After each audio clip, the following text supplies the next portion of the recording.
Hello, and welcome to episode 36 of the Real Serious Podcast. As always, I'm your host, Hunter, along with Charles and Jack, and we're back together this week after last week's slight separation. But, boys, all our football teams are bad, except for the Hoosiers. How about Hoosiers the are very Hoosiers, good. baby? The Hoosiers are very good. I hate the Colts. Yeah, the Colts are. They break my heart. That was not good. That was not good. That was like two texts. Got one from John. hang on, you gotta lean in. You gotta lean in. I can't hear your beautiful voice. You can't hear me, really? Well, it's just quieter. I got one text from John. Okay. And it was a simple GG. Honestly, classy. I thought it was. Yeah. I thought it was fine. I thought it was very classy. Then I got one from my friend Greg. Jack, I don't know if you've met Greg. I don't think you have. Buddy from home. He hit me with the, "Hey man, new text, tough looks." Bad. That's I bad. hate them all. It's the worst. At least you're 1-1, Hunter. Yeah, the worst part is too, like, it was a game that you should have won. Like, if they just came out and they were better than us, that's a different story.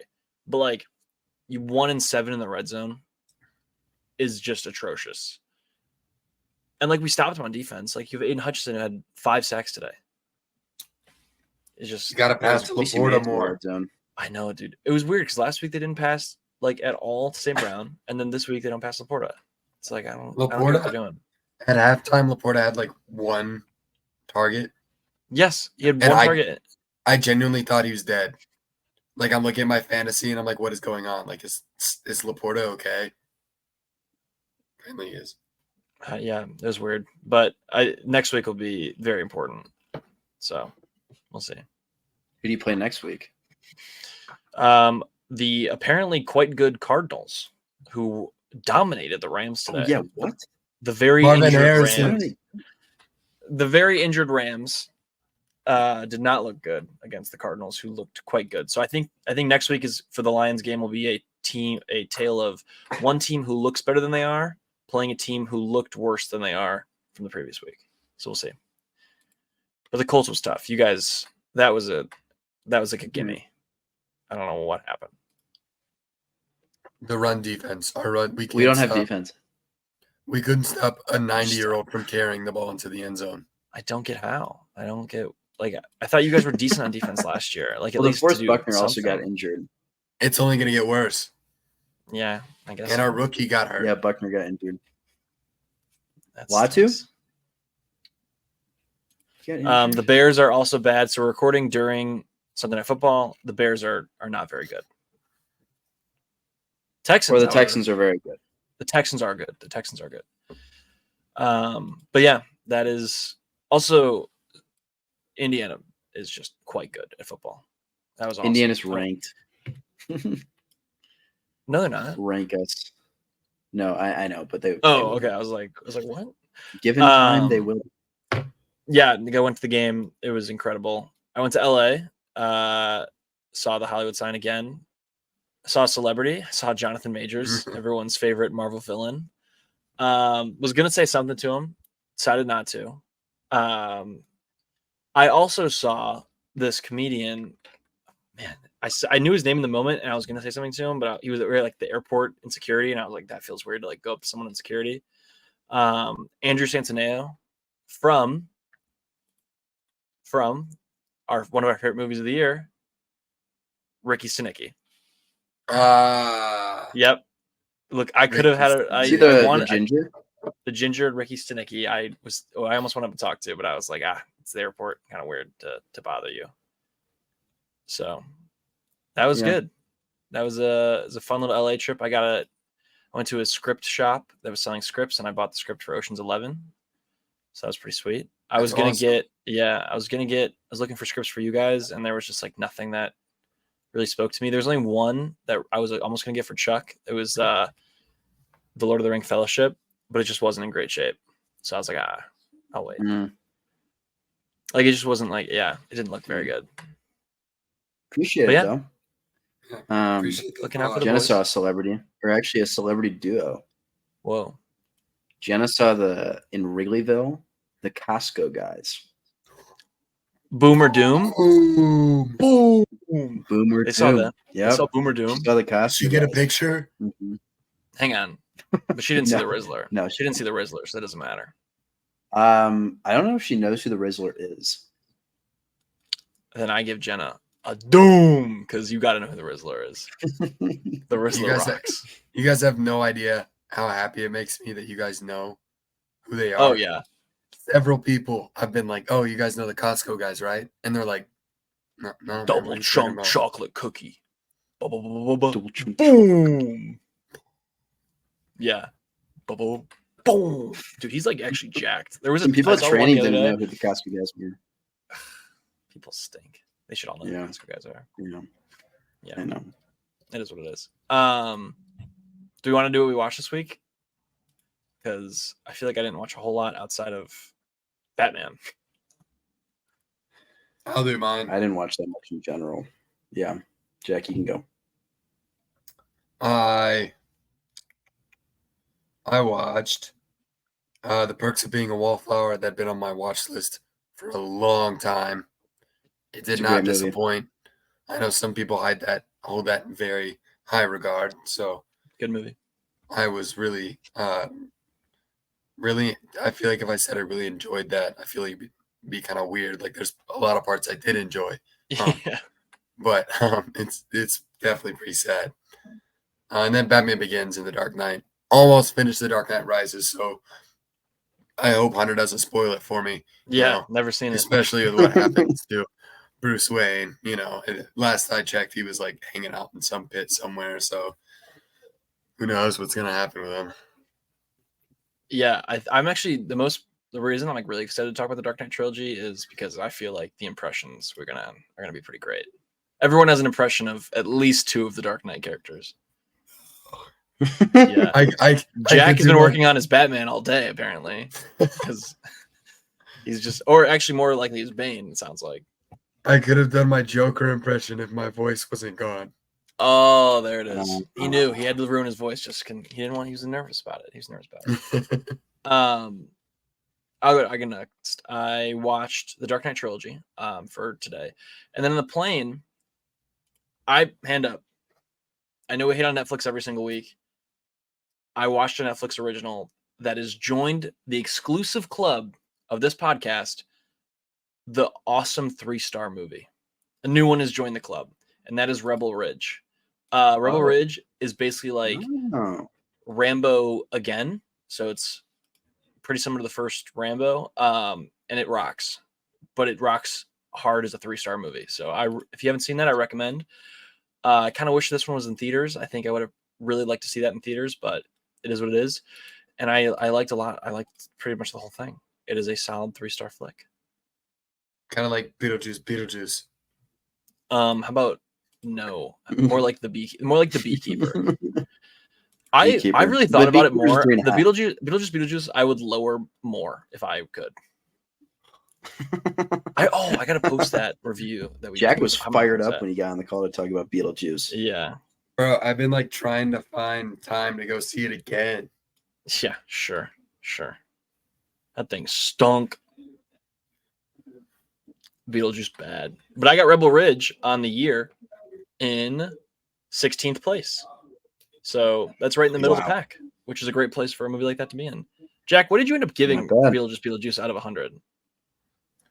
I think I said 60, but honestly, I'll probably do like. I'd probably go with behind the scenes. So give me a 68. Wow, that's an yeah. take. Beetlejuice rocks, man. Jack loves Beetlejuice. Sicko. All right, Chuck, lay it on us. What did you watch this week? Fellas, don't be mad. Don't be upset with me. I was only able to watch a little over half of Batman Begins. Oh no, this guy. I'm sorry. It was a really busy week. I was in New York again. And yeah, I didn't find a whole lot of time, but I did watch 3 movies. I watched Fast and Furious, the first one. Goat. I know you're laughing, Jack, and these 3 movies They were like one I saw in theaters because I was hanging out with Sahil in New York. One I saw on the Sick. flight, and they didn't have the Batman movies on the flight. And then the Fast and the Furious, it was just like on live television, and I was like, okay, and I was like tuning down for the night. So anyway, I watched the Fast and the Furious, gave it 2.5. I watched Blink twice. That's the one I saw in theaters with Sahil. That's the one you went to theaters. Have either to of you see? seen that? No, I was going to, and then I He saw suggested that. I saw your review of it, and I chose not to. So he chose it, and objectively, it is a good movie. My problem with it, and if you read my review, you would understand this. Yep, which I did. It's pretty much Get Out meets Saltburn, and it was very disturbing to me. Like Get Out, it's very psychological, and you don't really see a lot of what's happening. It's more of the idea that's happening, and it's like really a messed up idea, but you don't actually see a physical thing happen, if that makes sense. So Yeah. it doesn't necessarily impact you in a certain way. What I'm getting at is in Blink Twice, the really messed up thing that occurs in it is a very physical thing, and they show it on screen in a very like vulgar way to like Okay. kind of be consistent with the movie. But it was just like really hard to watch, and it was really disturbing. And like there were multiple times I was like, like that, you know? So I gave it 2 because it was just like really hard for me to watch, but it is a good movie. If that makes sense. A little bit. It doesn't make I feel sense. like I feel like if art gets a reaction out of you like that, it's doing what it was meant to do. Where I get you maybe not personally Yeah. like me, but like I mean I don't know. But if it's not for you, it's not for you. If I were to People rate say it, all the time. if I were to rate it as a movie, it'd probably be a 3.5. But leaving that movie theater, I was like, that was wow. Like I will Gotcha. never watch that again. And so that's why it was a 2.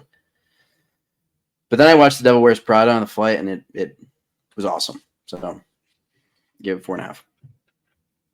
Gotcha. Okay. And that's all I watched.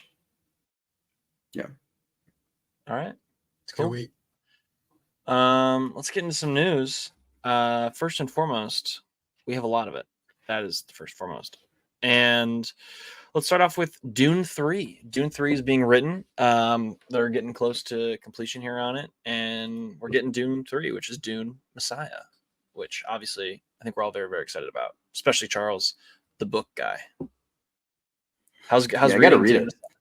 Yeah. I mean, I hope they just do what they want, because apparently Dune Messiah would probably be the hardest one to do 1-to-1.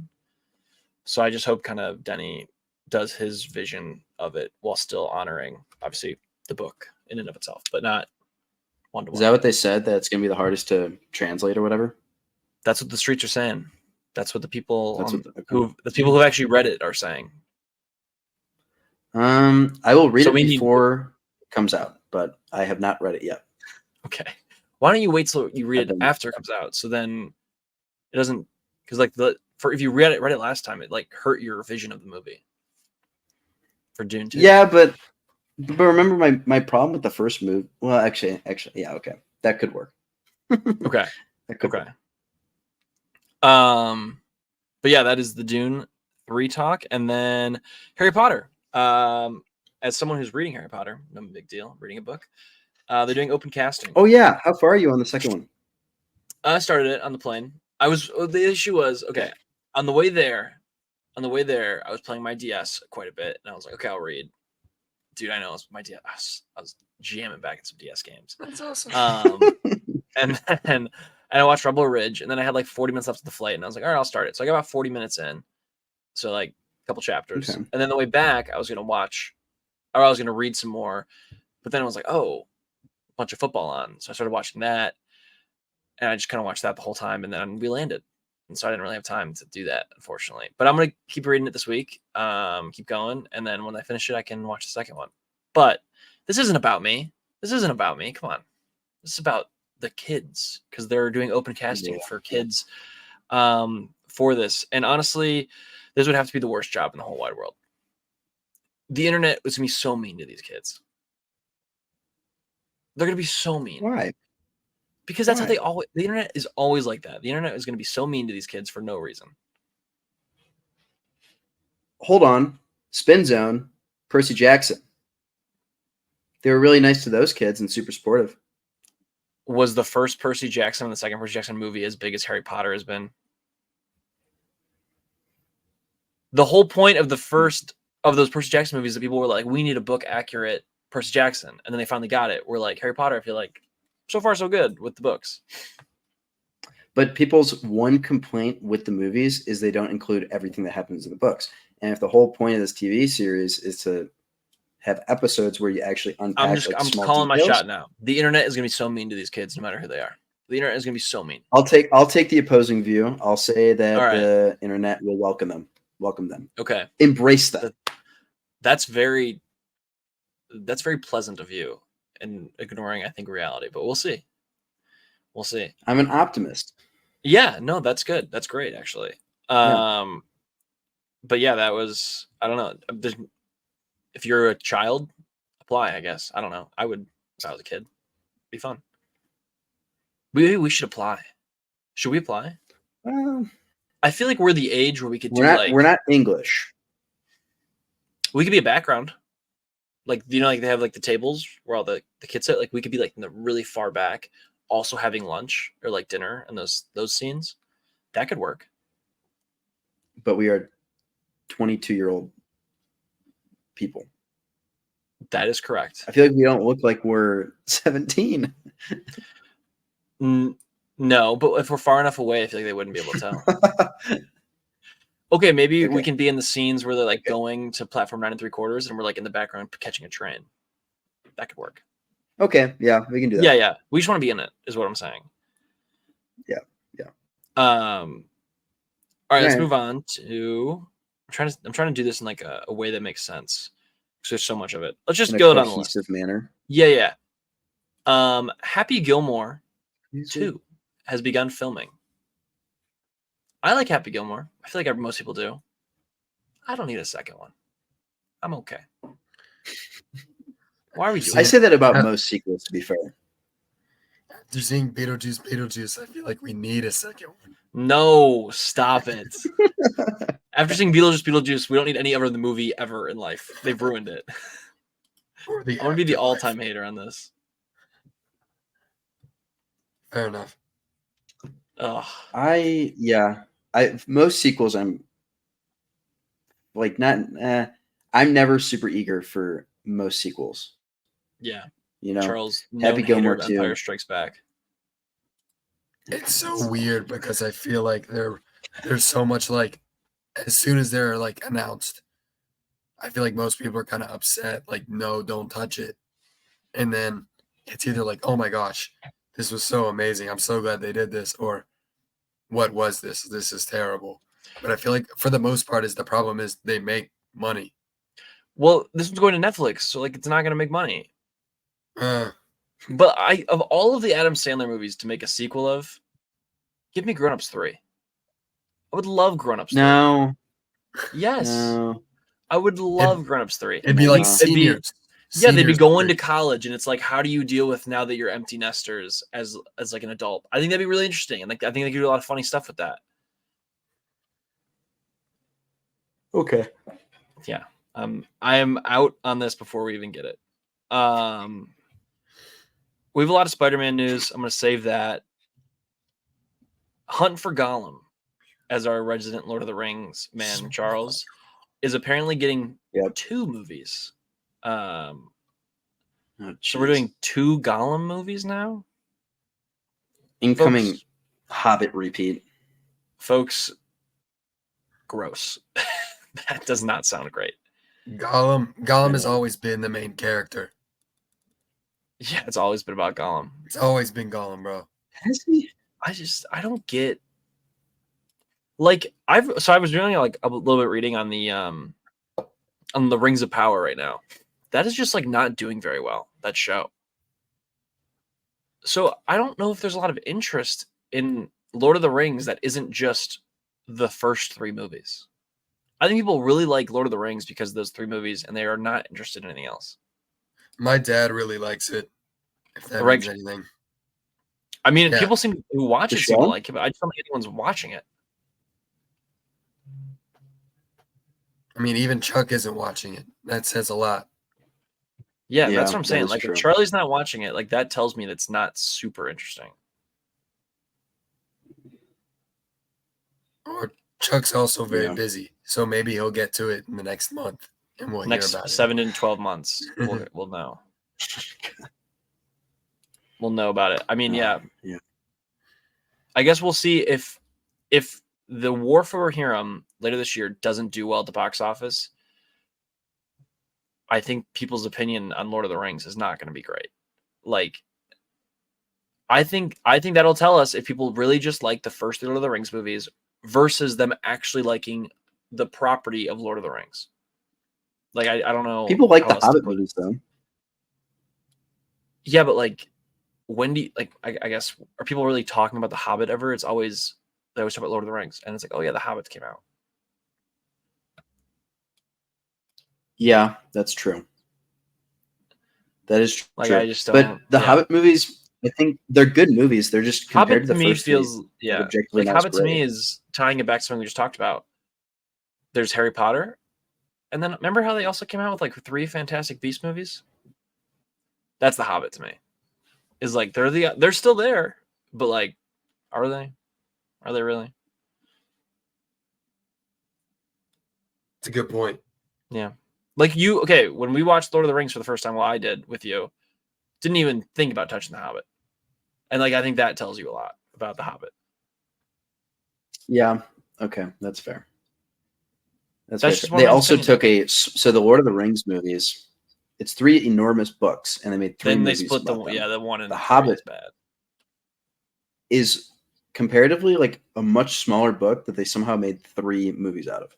Like they just like milked that. They did not need to make. They could have made that a 1 movie show, but they just milked it. So that's what I kind of feel like they're doing with The Hunt for Gollum now. If it's 2 movies, there's no way there's that much content. Like they're just. I don't get how there could be. I guess we'll see though. And the worst thing is, if the first Hunt for Gollum doesn't do well, and honestly might if people know it's like going to be a 2-parter, people are like, oh, I don't really want to get myself into it, then they're not even going to make the sequel. So it's just gonna be like, we're about to talk about one like just like that in a new piece of news in a second here. Because I agree. It's just I hope that I don't know, I hope for your sake that there's more Lord of the Rings fans out there. It just doesn't feel like there's a lot of interest right now. Yeah. But well, moving into the next thing that ties to it is Wicked confirmed to be a part 1. So it is not just Wicked. It's going to be Wicked Part 1. So now this 2-hour stage musical, excuse me to all those musical fans out there, is being turned into 2.5-hour movies. I think Wicked's going to stink. that's criminal. I don't get how you can do I think that. that's such a mistake. I'm excited for it. No. Yeah, I think that's. I'm excited for it. Okay. Are you excited enough where you're like, let's go Wicked Part 2 next year? That's a great question. I'm not happy that it's 2 parts. Because I don't even get like all the interesting stuff happens in the back half. Like, what is this first half going to be? Is it going to be them getting on the train to go to Oz and it ends? It's going to be everybody so annoyed. holding hands. Everyone's going to be holding hands, and then it's going to be like, all right, we'll see you guys in 2 years. Because the trailers have a good chunk of the second half of this movie in it, which That's what I I don't thought. get. Like, unless they do Wicked 1 is the musical, and then Wicked 2 is something entirely new, where it's like almost like an epilogue to the original musical, then I might be interested. But I just don't get how they're going to stretch the stage play out into 2 movies. Yeah. I'm not sure either, but I'm pumped Yeah. for the music, man. I think we talked about it last week when the trailer came out. Yeah. Music sounds good. I'm honestly, more than anything, I'm excited for the music. I think the music, like, you have 2 people that can clearly sing in these roles. So I'm excited for that. And then, I mean, I don't know if I've talked about this on here, but I've probably seen The Wizard of Oz more than any other movie in my entire life. Great movie. Like when I was a kid, like I had I had action figures, but those things were dolls, dude. And those were not action figures. They were dolls. I had dolls of like every character. I had nutcrackers of every character. I had snow globes. Dude, I had everything. So I love Wicked, and like seeing it, you know, in New York or back home, wherever it just kind of ends up being. But like I'm excited that they're making it accessible for like everyone, but I hate that they're making it like a money thing. Yeah, You know what I'm saying? Like, I agree. if you're make it accessible, make it right. And you know Yep. what? Maybe, you know what? Maybe out of the slimmest of chances that them making this two parts is them making it like true to what they believe and how they believe this movie should be shown. Do I think it should be shown that way? Not really, but I'm praying that somehow that's how it should be. I guess we'll have to Sorry. wait and see. No, I'm Fair. with you. I hope it's good. That's very fair.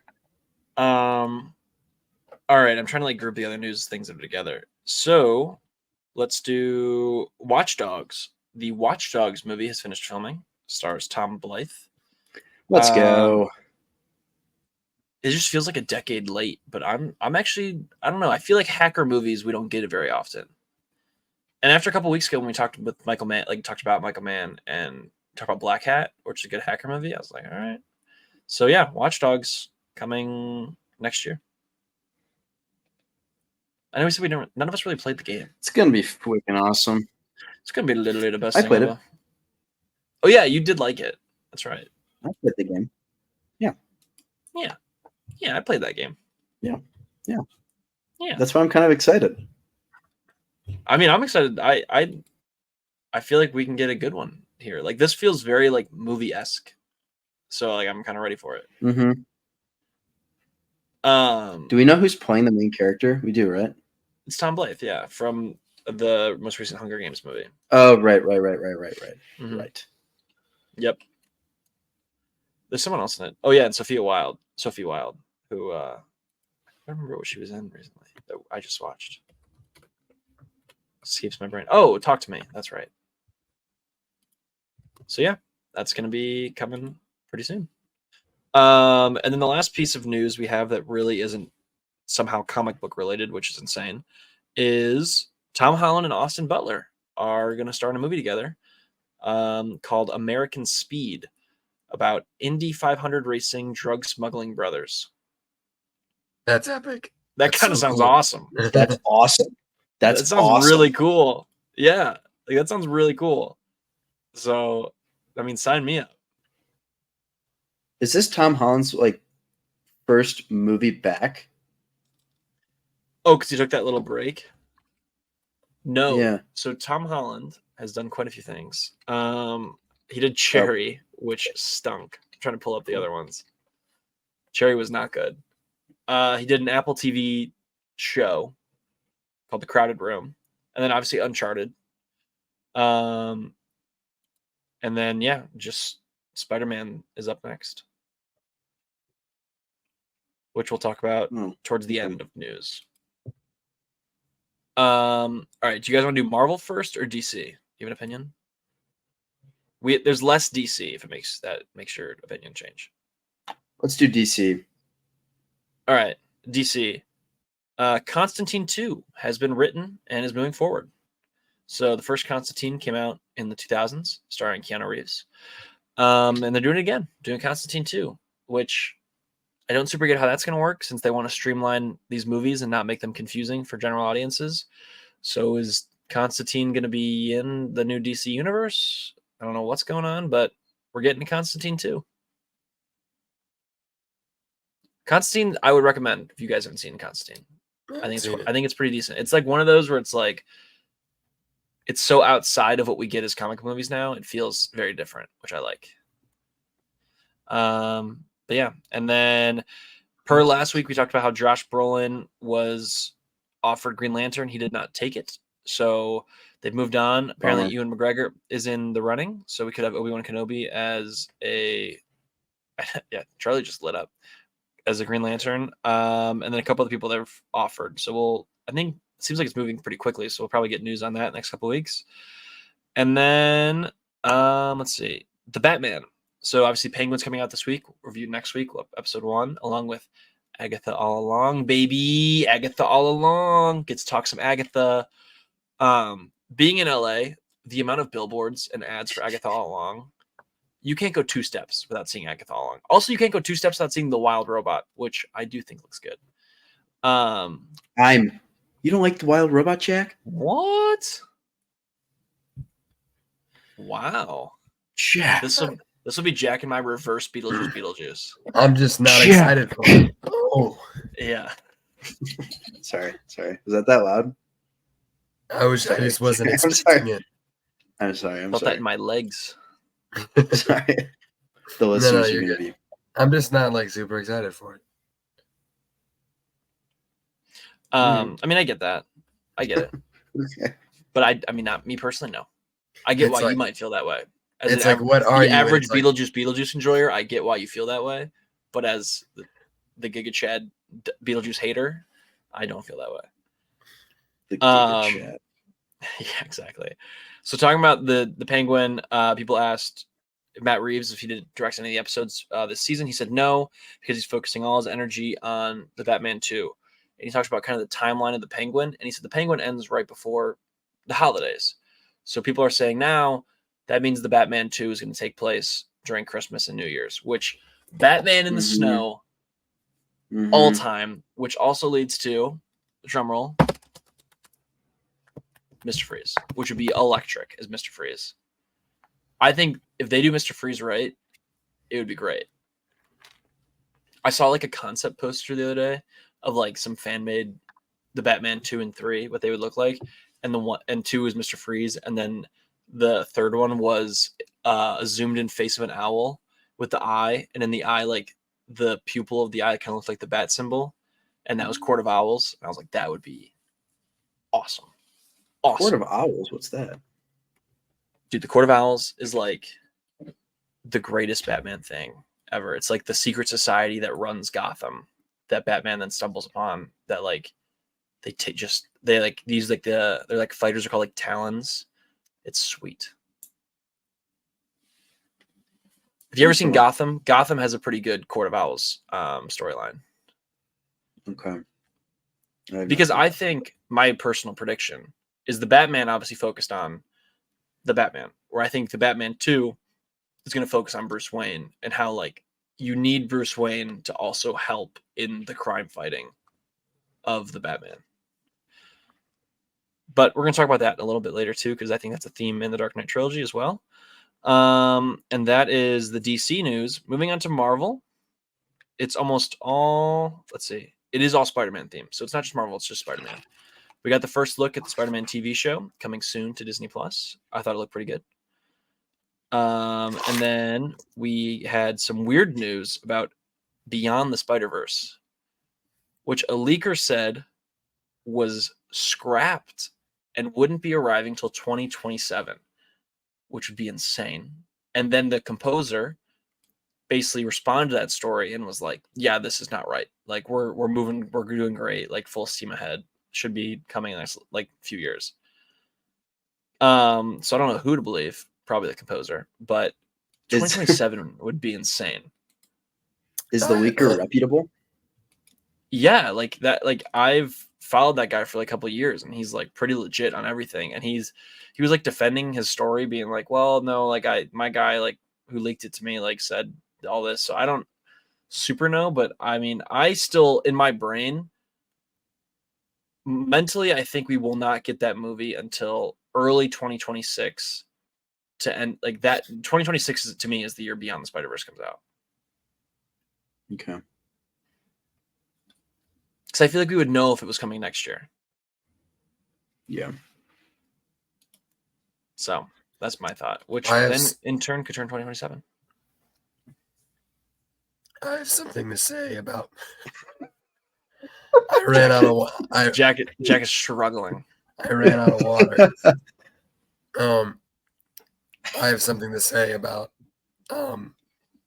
movie dates when we get to Batman. So just Okay. remind me when we get there if I don't. All say right. it. Oh yeah, speaking of the Batman, they're planning on filming early next year, so 2026 for the Batman, which is not too bad. It's a 4-year window from 1 to 2. Next piece of Spider-Man news, which is the biggest piece of news, is they apparently found their director.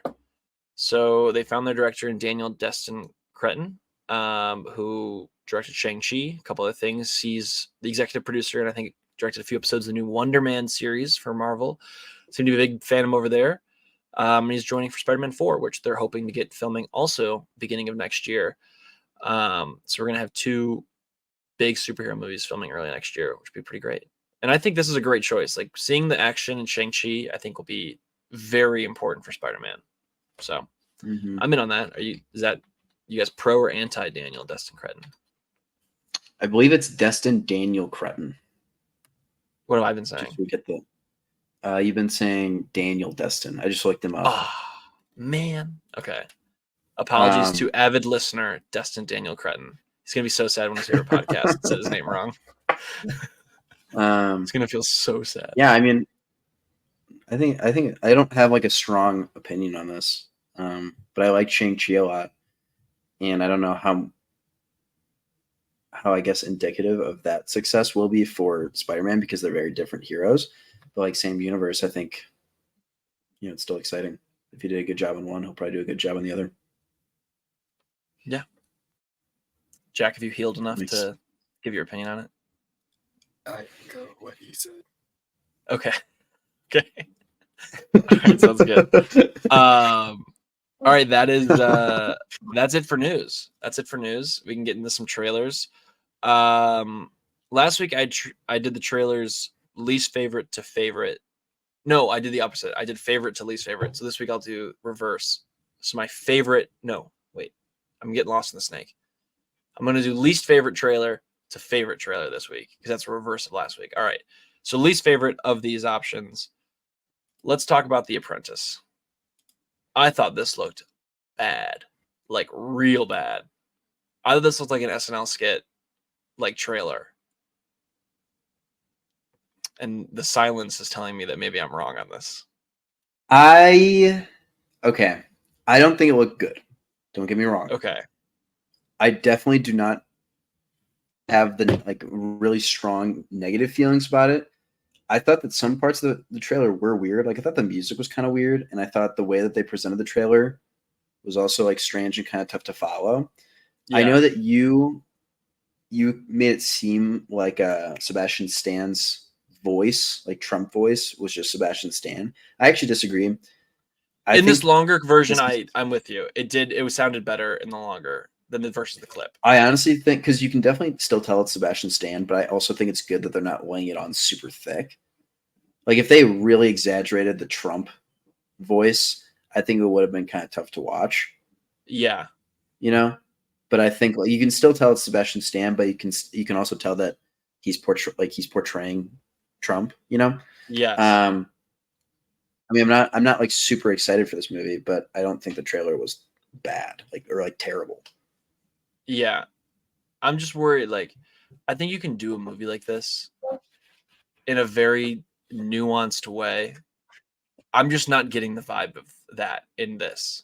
And that might just be like my personal opinion where it's like, I'm not super interested in seeing this movie or like the Donald Trump story, but I don't know.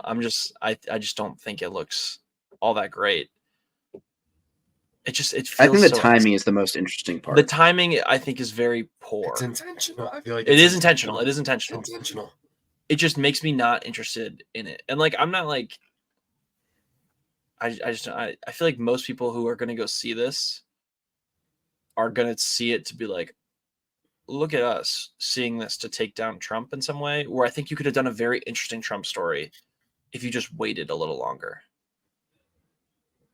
But they chose not to. Yeah. And that's on them, and that's their choice, which 100% do what you want to do. But I'm also curious what the time period will be for this movie, because obviously it's called The Apprentice, so it's not going to be him as like so it says in the 70s and 80s New York, where he's like learning from Roy Cohen about how to kind of go along and do what he I guess becomes. Okay. I'd love to know the accuracy of this movie, because it does say like based on it, but not really. Mm-hmm. where it's like that makes me less interested. Like I'd be more curious if it was like this is extremely accurate to what happened. I feel like Right. prior to the election, it's going to be very hard to find the truth of what this. I movie is know actually because you're gonna about. read someone who says, "Oh, this is all real," and someone who's like, "This is all fake." Like you got to wait a while, but like, Yeah. I mean, I'm still gonna see it. I'm still gonna see it. I just feel like I don't know. I wish this wasn't like a weird topic to cover. Yeah. But yeah. Like I would have been more interested if they did like an Obama movie. I feel like that's a story where it's like it's been time where you can now cover it. Like I feel like it's too in the midst, but that All right, that's enough politics talk, I guess, for us. Next up, in the most interesting on this list for me is the franchise. New Max show coming October 6th. About the behind the scenes of the people who make the franchises and them trying to make it work. I thought this looked pretty funny and like interesting. I just don't know like how much they're actually going to make fun of themselves because obviously it's Warner Brothers, Max making this, who is trying to reboot their DC Cinematic Universe at the same time as they're making the show. And like people in this are also in like Marvel and DC movies. So I'm going to be interested to see like how much they should make fun of themselves versus just like doing the top line jokes. It'd be really funny if they really make fun of themselves. Yeah, like I think that'd be way better if they were like, I feel like for how long they've been doing this, you could have just like asked people who worked on these sets, like tell us some funny stuff that happened and then like incorporate that in the show, which they might, but like, I don't know. We'll have to wait and see. It is on HBO, so you know, it's going to be good. It's going to be really good. It's going to be so good. So good. Freaking awesome. Probably the best thing ever, actually. But yeah, that was the franchise, and then 2 left. I think I'm gonna go Saturday Night as number 3. I think Venom might be more interesting to me, but we'll talk about that in a second. So Saturday Night, no trailer for that. The SNL movie.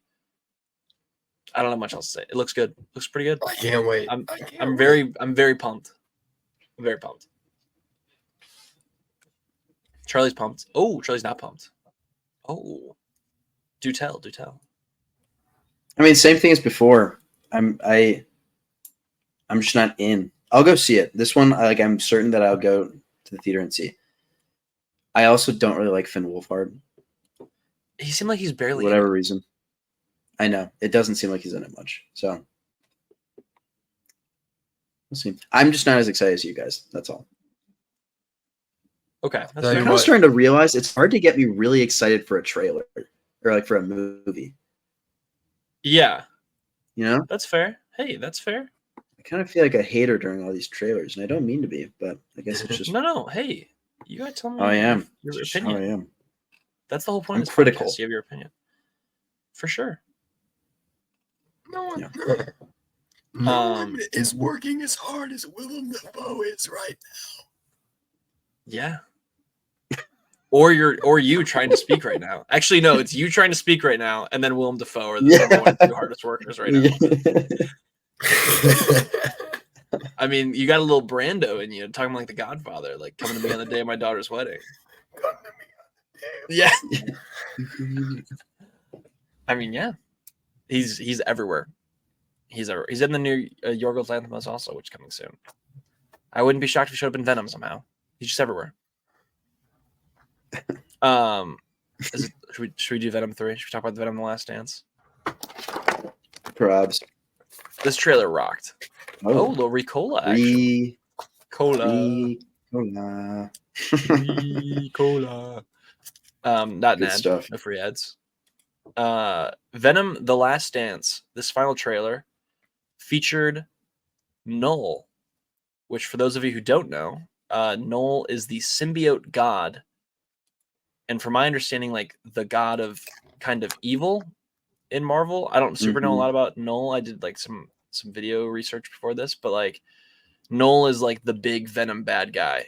And so I guess we'll see if Venom takes out Null in this movie. Some people are saying that Null is going to be like... No way he does. Some people are saying Noel's gonna be like the threat across all of the Sony spin-off movies, which is a choice for sure. But this is, I think, I'm of the belief that by the end of this movie, Venom is showing up in the MCU. I'm pretty convinced. Really? Yes, I'm like fairly convinced, and I wouldn't be shocked also if it's a different Eddie Brock who's also Tom Hardy. How that works. Like they say goodbye to this iteration of, I don't know, Eddie Brock, and then they move to the still Tom Hardy, but it's like a new Eddie Brock. I don't know. We'll have to see. It's only we're like what, a month away, October 25th. Yeah, we're like a month and a week away from Venom. Oh. I just got my tickets for Joker. We're too. still back. Yeah, Joker and Venom in the same month. Yeah, cinema, baby. Doesn't Megalopolis come out in a week? When is Allegedly. I was excited for that. Now I'm not. Like I was like, I don't know what happened. They're not. Yeah. I don't know if they're showing it at the IU Cinema, so I don't know what's going on. Yeah, Whoop. Wild Robot is also next week, or 2 weeks from now, with Megalopolis. So, yes. but that is our news. That is our trailers. Let's talk about the Dark Knight trilogy. All right, how do we want to do this? Do we want to go? I mean, I assume we want to go in order, but do we want to do like just give our scores for everything and then kind of talk about the trilogy as a whole? Do we want to talk about individual movies and then move on to the next one and then kind of the trilogy as a whole? Like, how do you, I'm more that second group, if I'm being honest. Sure, let's run it. Okay. Batman Begins. I gave it 3.5 stars. I gave it 4.5 stars. Okay. Charles, do you have it ranked? What do you have it at? It's likely going to be, I don't know. It's going to be a 3.5 or a 4. I haven't seen it in so long that I kind of forget what I think of it. But at the moment, it's like kind of depending on the end or the third act, but 3.5 to 4. Let's say 3.75 for now. Okay. Fair. I think the worst part of this movie is the suit. The suit is atrocious. Atrocious. I was thinking, I don't think atrocious, but I was thinking it kind of looks goofy in some shots. I'm willing to say he doesn't have a good suit the entire trilogy. I'm willing to go that far. I think none of the suits are that great in comparison to what has come before or has come since. Like the Michael Keaton Batman suit. Ooh, I'm not with you there. Michael Keaton Batman suit's better. I think Robert Pattinson Batman suit's better. I'm even going Okay. I'm even going as far as to say as the Ben Affleck suit is better in Batman v Superman. No. Okay. No. But is the suit from The Flash? Bad suit. That's a bad suit. Yeah, that is one of the worst. Yes. Do you think all Batman suits should have that kind of yellow? You know how I think it's the Michael Keaton has kind of the yellow in his Batman suit? Like the yellow, Or like is it a different emblem? Batman? Yeah. I don't think necessarily. Do you like the all black? I think you need tone shifts, which is why I think the Batman Begins suit is so bad, because the Batman Begins suit is like the same color the entire thing, and it's hard to like see separation. Where they get better at that in the Dark Knight and the Dark Knight Rises, where like his utility belt's different color, and he's got like the segments where you can tell some separation. But I just don't think any of them are like that great. Okay. See, I love it. You love the first suit in the Batman Begins? No. Look, that was like No. Wait. Going back to me earlier, I give the Batman suit a dome, not a boom. I think the headpiece is the worst part. The headpiece is bad. Yes, 100%. I think the rest of the suit looks fine. Change the I don't headpiece. like it. Honestly, I'm willing to look past the suit because I love this movie. I really do. Okay, so let's dude, the headpiece is so bad. I'm looking at it right now again. It is. I agree. The so headpiece is bad. atrocious. It's not good. It gets better when he gets because they thin him out in the next one where you can actually see his jaw. Yeah. Wow, it's bad. All right, Batman Begins. I like a lot of it. I do think though the weakest aspect is the third act by like a good margin. Oof. Okay. I really like the beginning. I really like him kind of doing his training with the League of Shadows, all of that. I like when he comes back and he's kind of starting as Batman and he's not good right off the bat. I really like the scene specifically where he calls Alfred for help Yes. and he's in the back. That scene rocks. Yeah. And I I have mean, a take about Alfred, which we'll get to in a few minutes. But honestly, I completely agree with you. I still think the third act is good, but I just believe the first act and the second act are still amazing. Like, I think it sets up this Batman so perfectly for the Dark Knight. see, it annoys me. So okay, I'll give you a background. So I watched the Dark Knight trilogy again with my mom, who doesn't super know a lot about Batman. She's more of like Marvel. She likes all the Marvel. She likes the fun. She likes Superman, but not a lot of Batman. She didn't get his no kill rule like the whole time, and I think it's because in the first one he makes the choice to he does a loophole in it where he's like, I don't have to save you, basically, and lets him die. I thought that would have been a great point if he did save Ra's al Ghul. And I think that would have been a great place where, like, maybe he did save him, and then when he got to Arkham or whatever prison they ended up putting him in, the League of Shadows determined Ra's al Ghul failed, and then they killed Ra's al Ghul in prison, where it wasn't on Batman. Batman did the right thing, because the whole time it's supposed to be the two ideologies against each other.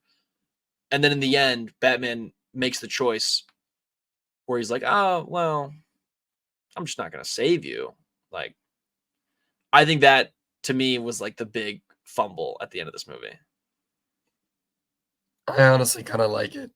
And I know it sounds stupid because it's like, No, I think I'm in Batman, the minority on this, if I'm being honest. like, Like, Batman's not supposed to kill. Like, I get that. But it's like, and obviously in the comics, he's going back and forth with these guys all the time. all the time. All the time. So it's like, you've done something to me, but I'm still not going to kill you. But I think this Batman is just such a more grounded version of the character. Yeah.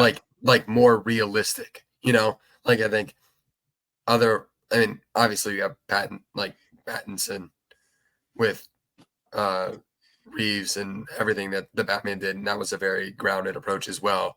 Yep. But I think prior to this point, you hadn't had a Batman that it really felt like this guy could exist. This guy could be real. You know? Yes. Which And I I think we think should that, talk about the quote unquote realism of the Yeah. Dark Knight trilogy. but like, I think that obviously a real person, not going to say like they're going to save someone every time, but like they kind of have their bending points. Like they have their breaking point to where they're like, all right, I saved you last time. And then you came to my house, tried to kill me, burned down my house. But see, And then you that's try where and I take the think. city down, and it's like, But see, to me, that is I what don't makes know. Batman Batman. Is he makes that choice every single time, as I get hard it. as it is.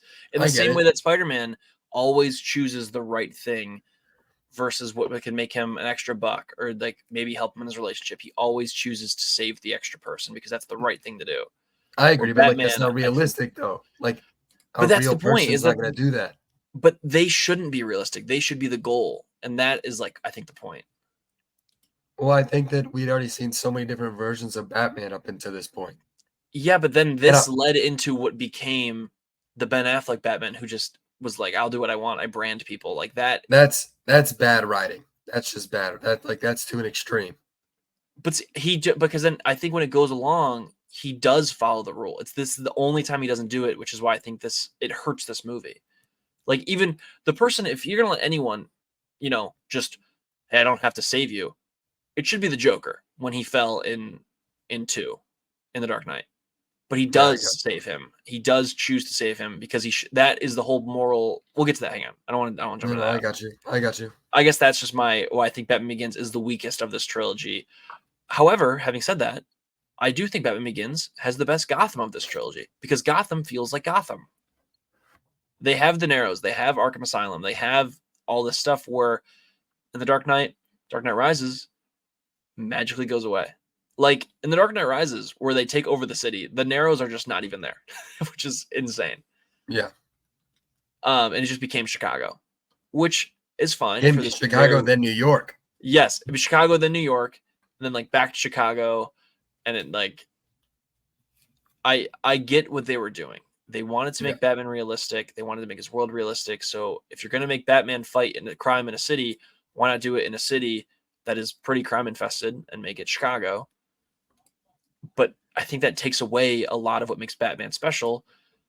And then it's hard not to, but you compare it to what else you got, and the Batman, which I'd say is also a pretty realistic take on the Batman, does Gotham so well, which makes you wish that this also did it well because you could see it. It wanted to do it and just didn't. Yeah. No, I agree. And I think that's a lot. Like, I mean, obviously Nolan had the creative freedom to really do probably what he wanted with this. Yeah. But it's like, I think his no or limited use of CGI really hurt him because, I mean, obviously he could have made, what they did in the Batman and make it more of a dark noir feeling type movie. But obviously that's not really the type of movies he was making, especially at the time. Which is fine. Yeah. Yeah. No, but I just think that's where it's to blame because like you have someone like Tim Burton who like really builds out this awesome. Yes, where you felt Gotham. I like, even say the Joel Schumacher Batman movies, like that is the Gotham. Yeah. Gotham that I think is important. You feel like Gotham is a living place, like a living person, a character. As to where like in The Dark Knight, I think that you just have characters that are so much more intriguing that Gotham doesn't need to make that extra step. And while I do agree that it does miss it, I think that the great characters you get does make up for the lack of Gotham, in my opinion. Yeah. And I will say, in this one, it is the best I think he is as Bruce Wayne. I think his Bruce Wayne in this is awesome, especially that party where he's got to get everyone out of the party and he's like, you're going to be drunk, just get rid of everybody. Great use of Bruce Wayne and how Bruce Wayne is so important when it comes to Batman. Yeah. I really like that. Yeah, I guess I don't have a ton else on Batman Begins. Overall. I did forget that Katie Holmes was the first Rachel. I'll be honest. Really? I knew it was someone else, but I just forgot it was Katie Holmes until I rewatched this. Honestly, I think they play it off pretty good. Yeah. I do love I also do love the through line of. I didn't even know it was a different actress. Right? Like if you forget, I think. I feel like you forget if you don't like. I never knew it was. Sorry. Fair enough. That's hilarious. Well, no, like when the movie started, I was like, oh, that's not the same actress. But I never knew because I've seen The Dark Knight and Dark Knight. Well, she's not in The Dark Knight Rises, but I've seen The Dark Knight a ton. I just never knew that it was a different actress between the two. Got you. I feel like it wasn't very value added. Yeah. But... No, hey, I'm with you. All right, The Dark Knight, the quote unquote greatest comic book movie of all time. I gave it 5 stars. The Chad Guy movie. Yeah. The Chad Guy movie. The Wolf of Wall Street's the real Chad Guy movie. Yeah. I gave it 5 stars. I feel like both of you also gave it 5 stars.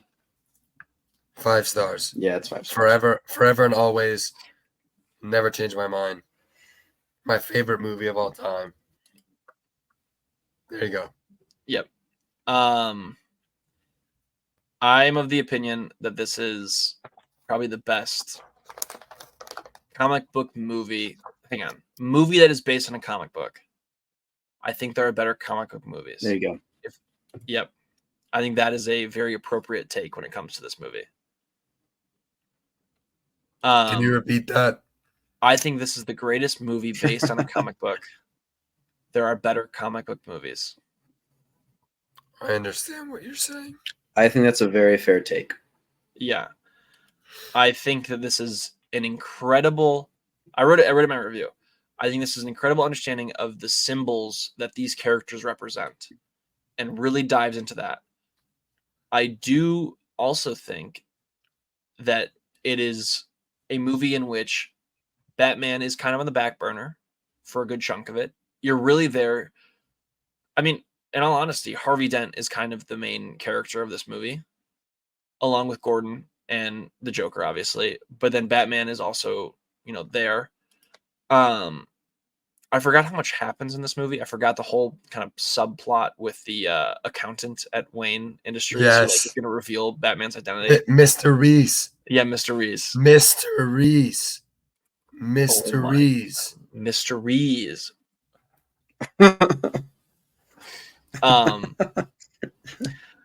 I do think though that it misses in some aspects where other Batman movies excel. Specifically, it just didn't focus a ton on Batman, which is fine. You have super compelling villains in this that like make it so interesting. I just think it lacks in the Batman of it all. I think what makes superhero movies so good is when you have the character and you get in, they're relatable. Yeah. I think that's why this movie's out to such high regard, is because something very personal, the majority of this movie is very personal to him, and it's not just Batman. Yes. But then it's like Spider-Man 2 deals with a lot of stuff with just Peter Parker. Yep. It's not a Spider-Man movie, it's a Peter Parker movie. Yes, which is funny because I think I prefer Spider-Man 2 over The Dark Knight because of that. Okay. I respect your opinion. But I think what's so important about like this movie is when they do have the conversations that other superhero movies don't have, where they are sitting and they talk about, obviously the famous line of you either die a hero, live long, see yourself become the villain, because that is true. You are these symbols that are greater, like larger than life. And it is a through line from Batman Begins, where Batman chose to be Batman, not just Bruce Wayne, because the symbol can't be tainted. A man can be corrupted and tainted, but the symbol cannot. And then he put his faith in a man, into Harvey Dent. And that symbol failed because it was put into a man and not just the Batman. Because Harvey Dent could be corrupted and was, and the Joker showed everyone that. And so Batman and Gordon had to create this elaborate lie to allow the symbol to keep going, but that in and of itself corrupted them because they made that choice. I think that is a fascinating way to look at these people and these characters. And I think it's easily the best part of the movie is just that idea. I also do love the boat. The choice in the boat. Will people make that choice? I think is incredible. Mm-hmm. Yeah. Especially because I don't know. I feel like maybe now that I'm older and I understand it more, and you watch the news or you read a paper or you look on the internet, it does feel like people are so divided. But I do think when it comes down to it, people would make that similar choice where you do the right thing, because that is inherently what we are. Are we inherently good? And I do think that Batman is correct in his assessment where people are. Like one of my favorite. I'm so sorry, guys. I'm trying so hard. No, you're good. You're good. You're Batman. Like I love the Dark Knight trilogy. I love these movies so much. Yeah. And to just sit on the sideline for this podcast, probably would have cried myself to sleep. So I appreciate you guys putting up with the raspy voice. But I'm serious. Like the scene where the prisoner comes up and, tells the guy in the boat, like, you want to save yourself, but you're not willing to take a life. And he grabs it and he just throws it out the window. Like, that's awesome. Yeah. Like someone who's in prison, like is not getting out anytime soon, has the ability to put all of his anger into these other people and save himself, decides to just toss it. Yeah, and I think that's amazing. It is. I agree, and I think equally amazing is the other side, where the man stood up and he did talk about like these men threw away their lives, they made their choice, but when it comes down to it, the ability to push a button and end all of those lives is so morally you'd have to live with that choice. And I think the average person, which seems like this movie agrees with, is not willing to make that choice, which is why I think it's so important that Batman, going back to it, does not kill.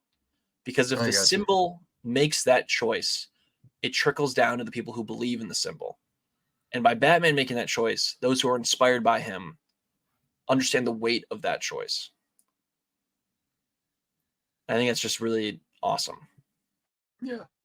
I mean, I think this movie, I know you're saying like you forgot about the whole situation with Mr. Reese, Yeah. but like I think people would do that though. I do. People are coming after him. oh, I think 100%. people, I And I think think 100% that's people will do I that. think it's so amazing that they address that. Yes.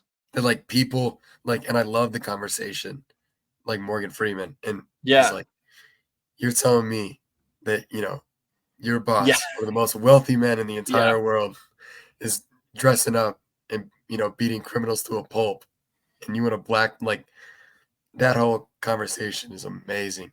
Yeah. But there's so many like small little like stories or sequences throughout the movie where it's just like go go go go go. Like I wish I could watch this for the first time and like not know what's Yeah. gonna happen, because like the scene where Rachel and Dent are both split up, like who's he gonna pick? Yeah. Like what's going on there?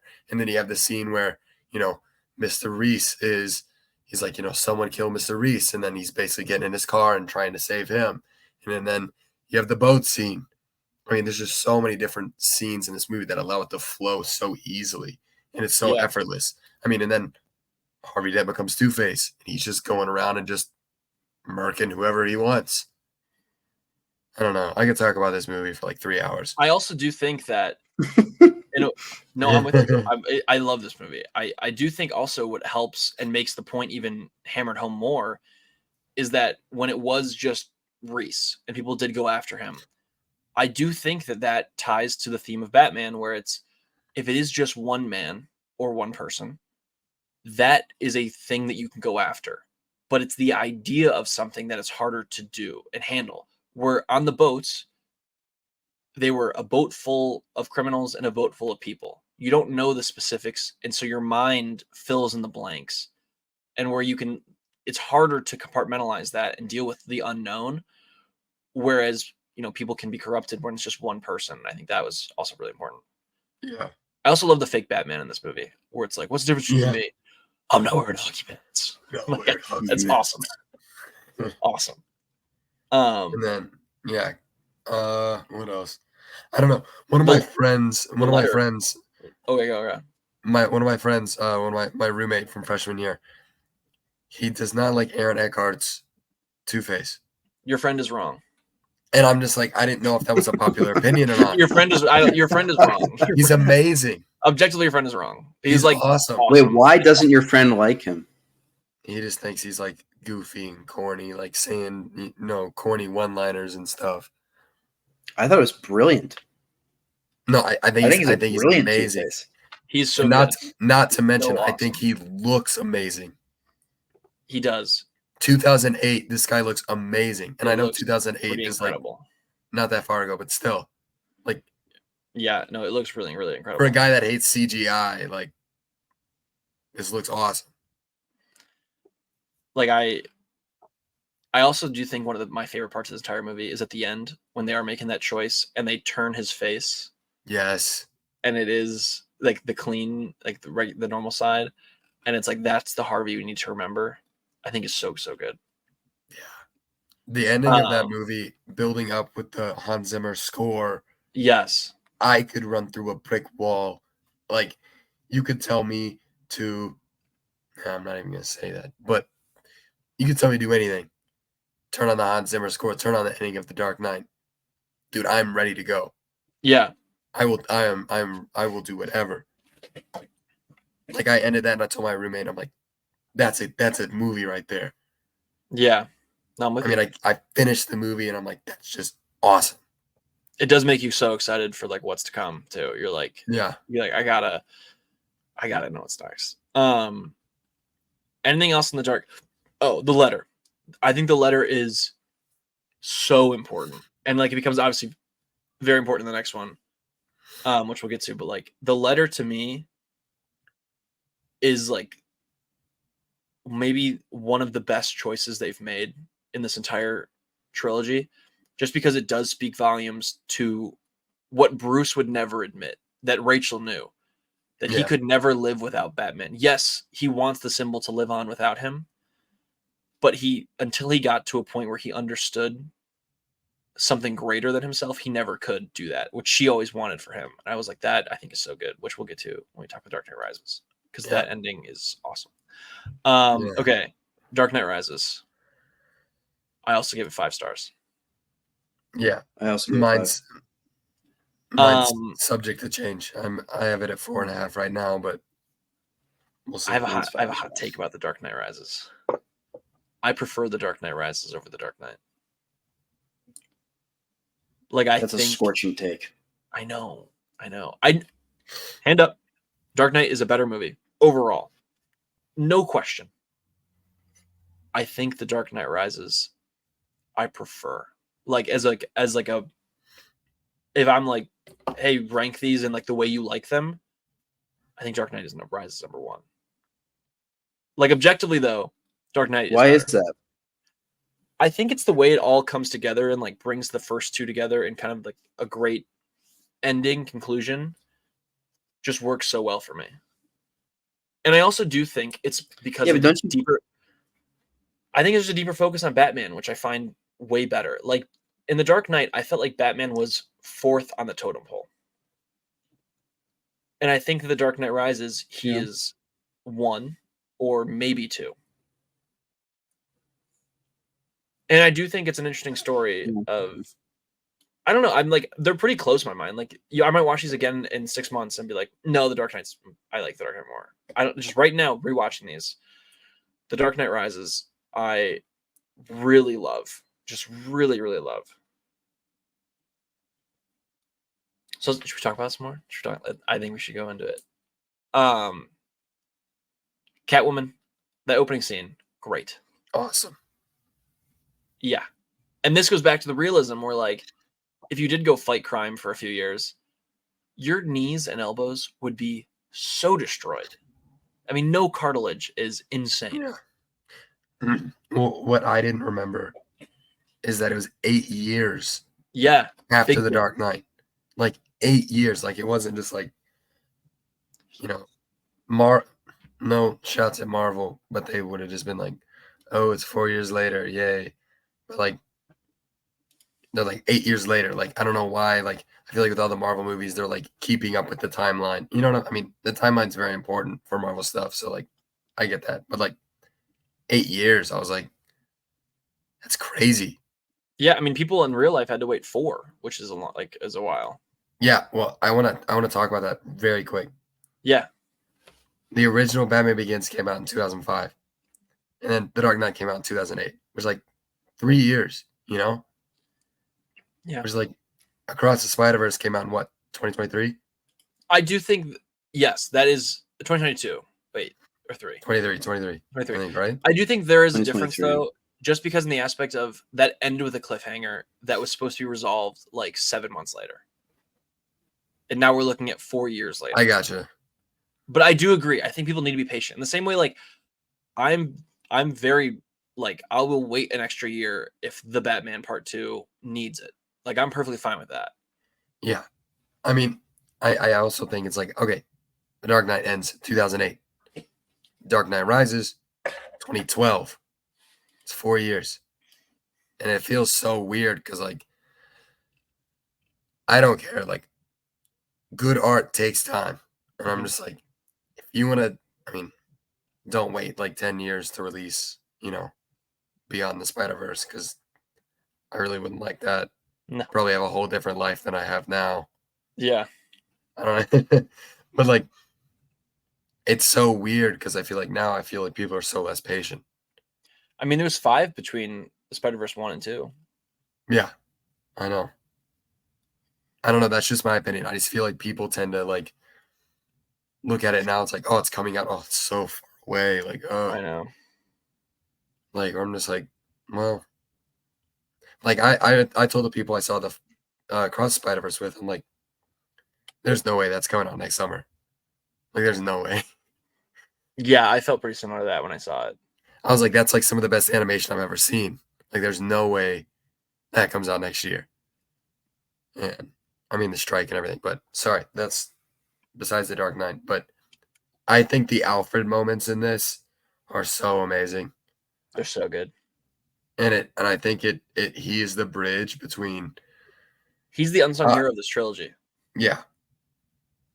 I mean, obviously the whole Florence bit of him going on vacation. Love it. Electric. So good. But I think it's like that internal dialogue that like Bruce has with himself that Alfred is able to bring out for everyone else. Yeah. You know what I'm saying? Like obviously he says it. Yeah, Yeah. no one else says. Yeah, like Bruce clearly has these problems or worries, but he's not going to display them. You know, he's going to, put it deep down inside, as where Alfred's the one that actually has to, care for him, and he's the one that vocalizes it. So I love Andy Serkis's Alfred, but I don't think he's going to be Michael I just don't Caine. think he's had those moments yet. No, I don't think trying to anyone's going think to be if I can Michael do- Caine's Alfred, but I'm trying to think if I can do a Michael Caine impression. I don't know. No, I'm gonna think about it some more before I try to do it. This is like your Harry Potter audition, English. Yeah. The letter. That's the big scene with Michael Caine. Is the Yeah. letter scene where he quits. That is like one of the best scenes in the entire trilogy. Oh man, I want to do an impression, but I feel like it's gonna be so bad. Let's hear it. Jack, Let it Jack, rip. say something. No, Jack, say something so I can think about it some more. okay. Talk about the letter. Talk about it. The letter. Love the letter. The scene with Michael Caine where he's just, I mean, obviously Bruce is just so tied up in this idea that she was going to run away with him. And obviously that just didn't happen because he's got so many other things in his head that he's trying to figure out, as where she's just like, I want to move on with my life. I want to have a life. And she's like, Harvey can give that to me. Yeah. Not that I don't think that's what it came down to, but like they clearly had a strong connection. But it's like also the scene in The Dark Knight where she goes, he's like, how will I know when the time is right? And she's like, it's not sealed.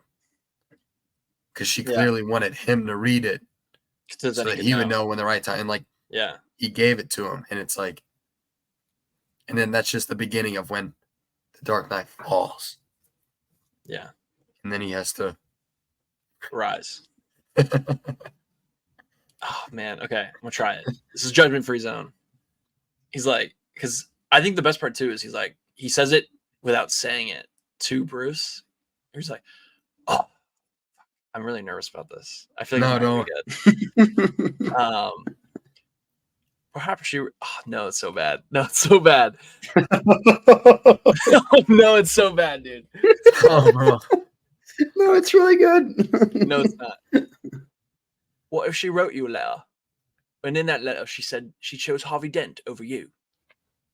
Not bad. That was good. It needs work. First date. That was I the first time enjoyed it. ever. That was the first time ever. Chuck's holding it back. Chuck's No judgment. It was good. It was no. It was really good. It was no Just such a specific Piano moment. Man I think it's popcorn like- bucket. No Piano Man popcorn bucket moment. It's like it. I feel like his tongue is on the top of his mouth when he's talking. Master White. Master White. Master White. Yeah, how does he do? Master White. Perhaps. Master White. Yeah. How does he do Or it? she wrote you a letter, Uh-huh. and in that letter, she said she chose Harvey Wrote you a Dent letter. over you. What are you talking about, Alfred? How does he do it? No, I Where don't is get it. she? Two great voices in this trilogy. Actually, three, because Batman, but Morgan Freeman, awesome. Oh my Um, gosh. His character's electric.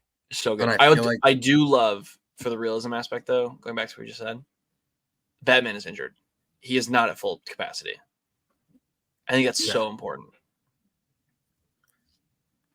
Like, I do not recommend you go base jumping, Mr. Wayne. Yeah. It's just Hella awesome. skiing. Yeah, hella skiing. It's like the Yeah. best. And I think it is real too. It's like all of this stuff's going on. He's got to get all this equipment. Like somebody else has to know. You Yeah. know? Like it can't just be Alfred.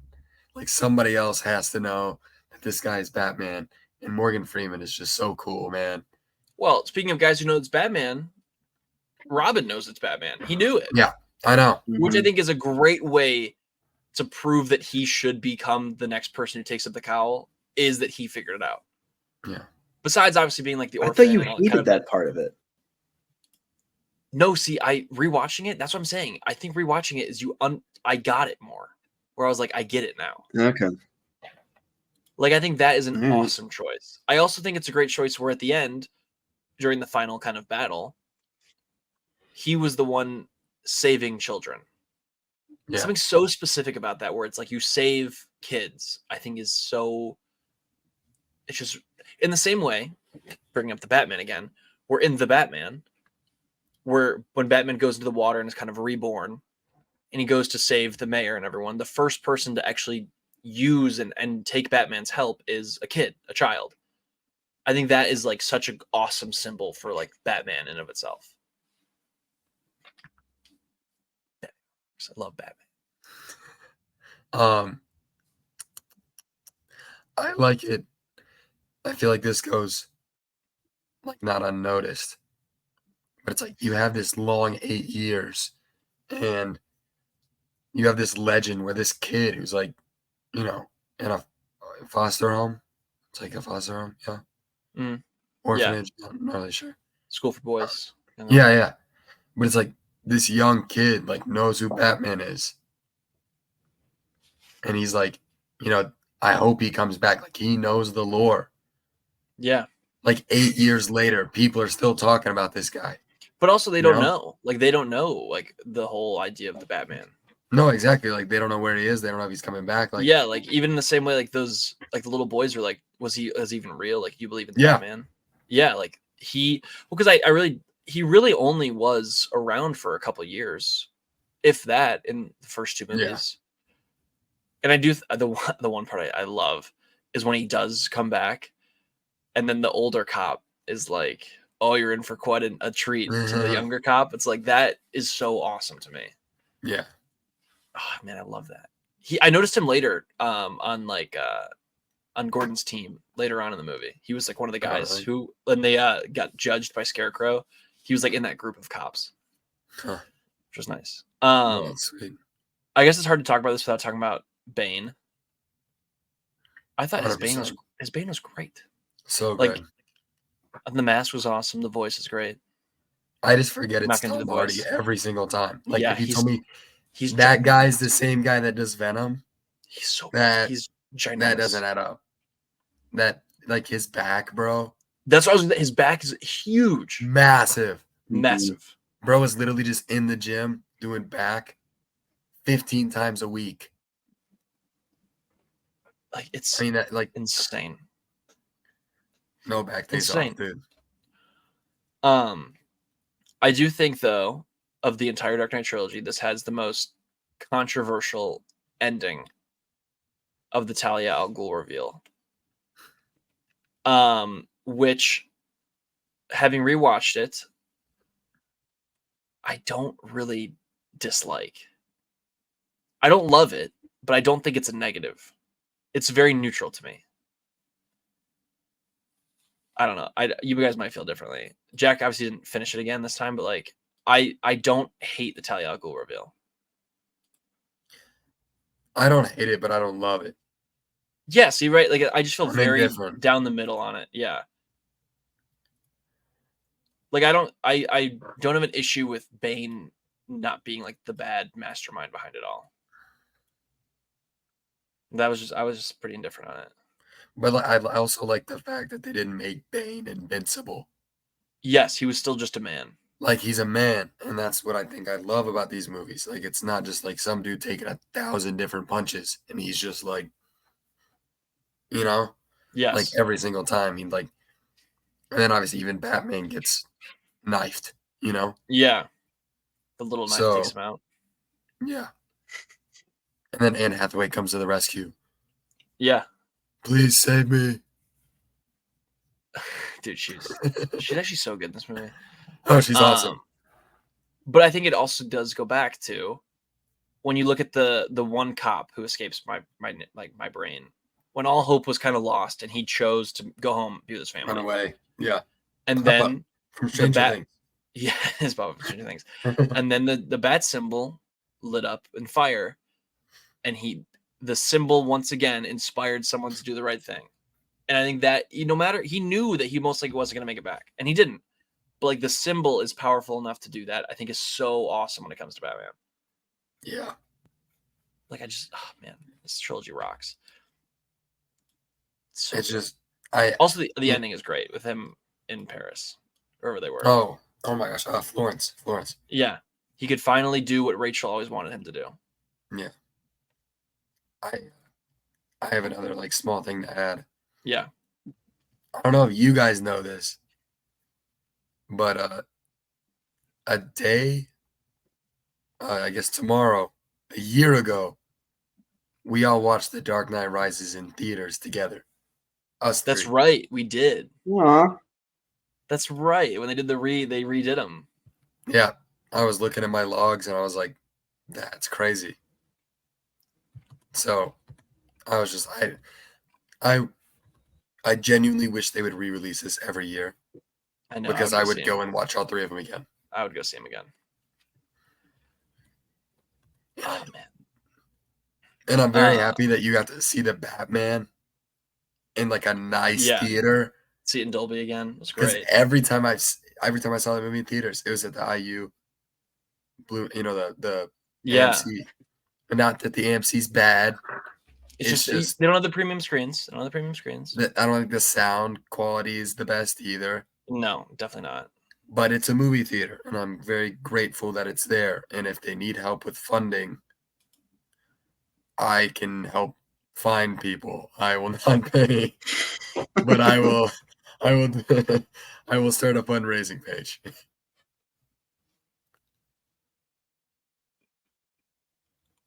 Hey, that's very awesome of you. I don't know if they need funding, but yeah, hell yeah. I like the sentiment.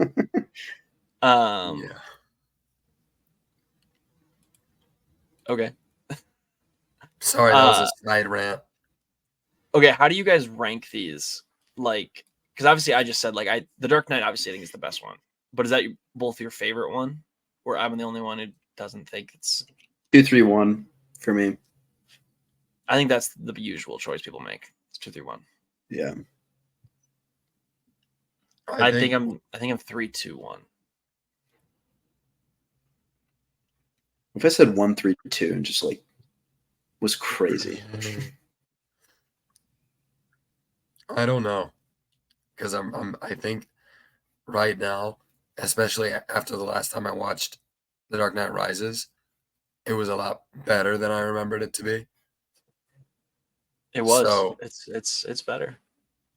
I mean, I obviously too. And then I think, honestly, 3 and 1, like, if I could give them a tie, I would. But, like, I don't know, maybe I'd put 1 over 3, maybe. And honestly, I think that's where I'd stick it for now.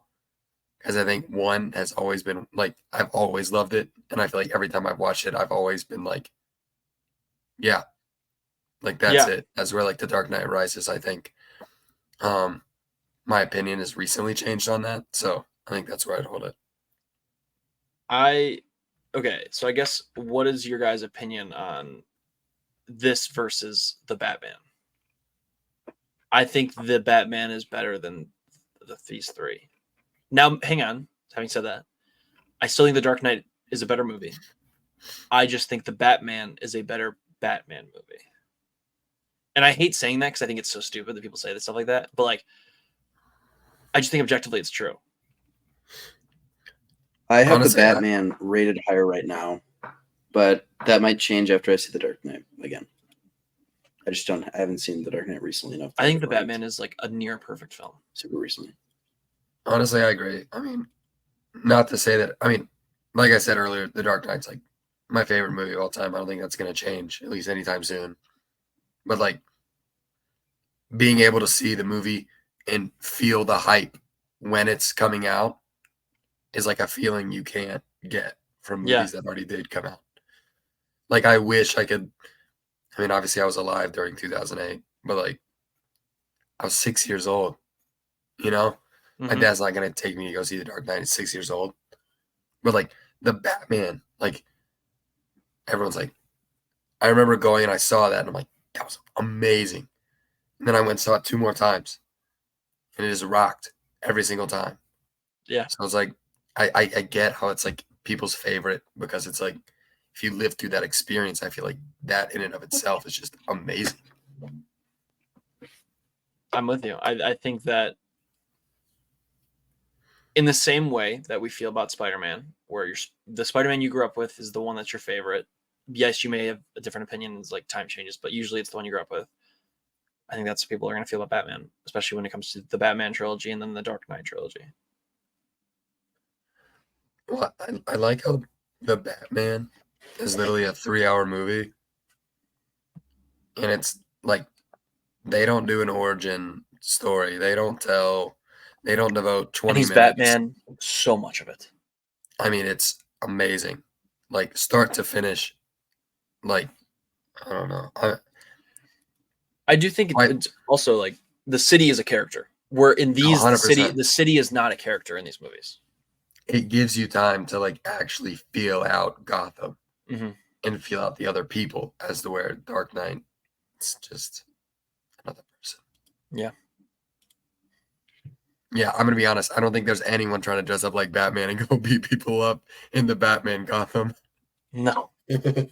Besides Bruce Wayne is insane. Yeah. Yeah, I mean, it's been said to death. It's gonna be said 100,000 more times. The Dark Knight trilogy rocks, and it continues to rock. It is incredible. It holds up so well. But yeah, I got nothing else. You guys got anything else on the Dark Knight trilogy? I have one other thing. I'm very curious. I love Anne Hathaway's Catwoman. She's great. But like, do you prefer Zoe Kravitz or do you prefer Anne Hathaway? Anne See, Hathaway. I think. You know what's funny? I also like Anne Hathaway's suit more. Is they have both the Catwomen have basically a very similar moment to them where they're on a motorcycle and they can make the choice to run, and they both come back to help Batman. I didn't think about that till right now. I just think it's like kind of funny. They both had like the same arc in a way where it's like that the choice that made them not go down the path of evil, I guess, is to turn around and say Batman. I don't know. It might be Anne Hathaway, specifically because of the scene with her and the congressman in the bar. Yeah. And then she's and her screaming, helping the police, help me, help me, help me. And then when they go by, she just gets up and walks away. Yeah. Love that. It is so awesome how she does that. It's a great scene. Yeah. I don't know. But yeah. I think I like Zoe Kravitz better. I think the potential is there for sure. I think the way they brought her storyline into like the main plot. Yes, I did. I mean, like obviously, in The Dark Knight with Anne Hathaway, they make it like a part of who she is, but it's not like.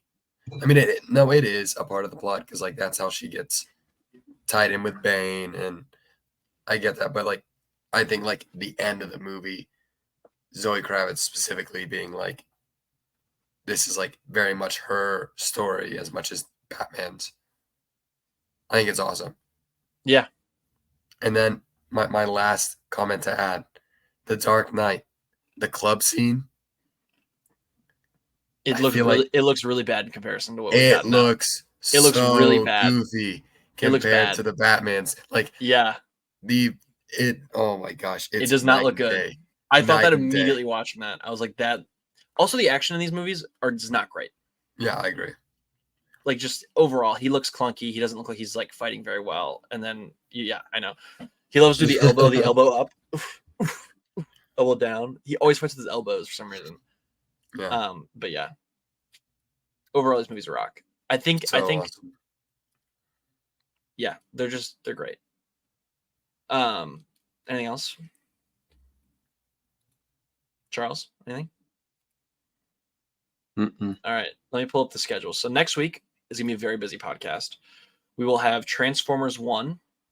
We'll talk about Wolves also. Is that the wide release or is that just the theater release? Maybe not Wolves, but Transformers 1 for sure. And then Penguin episode 1 and Agatha All Along episodes 1 and 2. So those will be our 3 things we review next week. And then we're back to basically having a movie every single week until the end of the year, which is going Or to be awesome. October. Or do we have that week in October? Yes. So it's going to be the pod for that one will release actually November 4th, but that'll be our Halloween episode. That's cool. So that'll be our Halloween episode. And then November 11th, we will also have like a whatever we want episode. So we'll start thinking about that. And then we don't, then it's Red One, baby. November 15th. Let's go. Yeah. Red One. Can't wait. So excited. So excited. All right. Anything else? Hey, Hoosiers win again next week. Should be ranked. Hopefully our teams bounce back next week. Colts. Who are you guys playing? We play the Bears. Bears. So maybe. Come on, you guys. Is it? Where is it? It's at home, it Soldier? I think. Okay. Oh, But the you Bears get- are only Bears are only down 6 at the Texans. Okay. But you get a home game. There we go. And then obviously the Lions they gotta go to Arizona. But we gotta get a win. We gotta win that game. But let Marvin Harrison have a good game, like he did today. Yeah. Have him have 2 touchdowns and they lose by 4 touchdowns. Great. That work? That work for you? Fantastic. All right, that Yes, works for me. 100%. That works for I me need too. I need Kyler to get some touchdowns too. So maybe like really close game. All right. How I'm about like- the score is like 100 to like 70? Okay, that's and cool. it's just yeah, that's fine. yeah. No, okay. Laporte. 300 to 70. Does that work? Laporta has all touchdowns. I'll take it. Yeah. I don't want my defense to give up 70 points, but if they give up 70 points, if we scored 300, like I'm okay with that. All right, so that's the goal next week. 300 to 70. All right. Yeah. Cool. All right. I guess as always for Jack and Charles, I'm Hunter. Have a good week and watch some Transformers and some TV. I'm excited. I'm actually excited to talk about TV next week. It'll be fun. And more Batman. God, I love Batman. All right. Have a good week. Peace.